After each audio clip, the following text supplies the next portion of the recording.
नमस्कार, बीस न्यूज 24/7 में आप लोगों को सुस्वागतम। जी हाँ, रक्षा मंत्री राजनाथ सिंह ने बुधवार को वरिष्ठ सेना कमांडरों से कहा कि उन्हें किसी भी आकस्मिक स्थिति में कार्रवाई के लिए तैयार करना चाहिए। ये तैयारी उच्च स्तर पर होनी चाहिए। रक्षा मंत्री ने सेना कमांडर सम्मेलन में सुरक्षा और राष्ट्रीय संप्रभुता सुनिश्चित करने के लिए सेना की सराहना की। उन्होंने कहा, उन्हें भारतीय सेना और उसके नेतृत्व पर पूरा भरोसा है। हमें परिचालन आकस्मिकताओं के लिए तैयार रहना चाहिए। रक्षा मंत्री ने अपनी सीमाओं की रक्षा करने और आतंकवाद से लड़ने के अलावा नागरिक प्रशासन की मदद देने में सेना की भूमिका को सराहा। उन्होंने प्रमुख शैक्षणिक संस्थानों समेत नागरिक उद्योग को सहयोग से विशिष्ट प्रौद्योगिकियों को विकसित करने में सेना के प्रयास और आत्मनिर्भरता की दिशा में प्रगति की भी सराहना की। सेना कमांडर सम्मेलन 11 नवंबर तक चलेगा। इस दौरान सेना का शीर्ष नेतृत्व मौजूदा सुरक्षा परिदृश्य और वर्तमान सुरक्षा तंत्र के लिए चुनौतियों की पहलुओं पर विचार विमर्श करेगा। ताइवान से चल रहे तनाव के बीच चीनी राष्ट्रपति शी जिनपिंग ने अपनी सेना को देश की राष्ट्रीय सुरक्षा के सामने अस्थिरता का खतरा बढ़ने की बात करते हुए युद्ध लड़ने जीतने के लिए तैयार रहने और क्षमता बढ़ाने के आदेश दिए। हालांकि जिनपिंग ने संबोधन में किसी देश विशेष का नाम लेने से परहेज किया। ऑस्ट्रेलिया के एक मीडिया रिपोर्ट के अनुसार शी जिनपिंग मंगलवार की बीजिंग में एक केंद्रीय सेना आयोग के संयुक्त अभियान कमांड सेंटर का दौरा करते हुए कहा।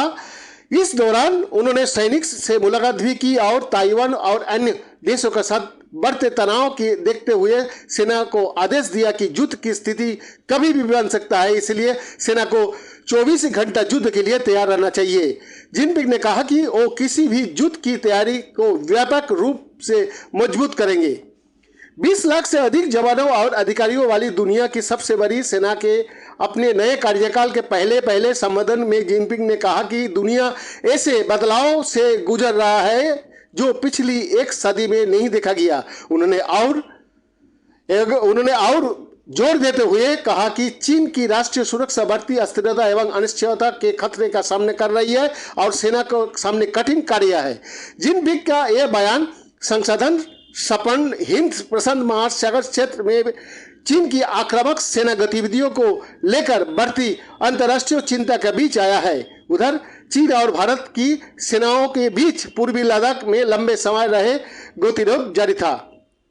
अगस्त में अमेरिका स्पीकर नैन्सी पेलोसी की ताइवान यात्रा के बाद ये तनाव बढ़ गया है। चीन ने पेलोसी की यात्रा को अपनी संप्रभुता के लिए एक चुनौती के रूप में देखा और ताइवान का ऊपर बड़े पैमाने पर सेना अभ्यास शुरू करे और बैलिस्टिक मिसाइल दागकर ताकत का प्रदर्शन के साथ जवाबी कार्रवाई भी की। शी जिनपिंग की तीसरे राष्ट्रपति कार्यकाल के दौरान ताइवान को लेकर चीनी नीति और सख्त हुई है। सरकार का कहना है कि ताइवान उसका अलग द्वीप प्रांत है, उसका जल्द ही चीन में पुनर्मिलन हो जाएगा, जबकि अमेरिका और उसके सहयोगी देश चीन का इस रवैया का विरोध करते हुए ताइवान को स्वतंत्र देश मानता है। बीते दिनों ताइवान की राष्ट्रपति साई यिंग वेन ने कहा कि उनका स्वशासित द्वीपीय देश चीन की आक्रामक धमकियों के आगे घुटने नहीं टेकेंगे। हम चीन की धमकियों से डरने वाला नहीं है। ताइपे में एक कार्यक्रम को संबोधित करते हुए वेन ने कहा था कि ताइवान स्वतंत्र राष्ट्र था और रहेगा। अगर चीन मानता है कि वो ताइवान पर कब्जा कर लेगा तो ये उसकी भूल है।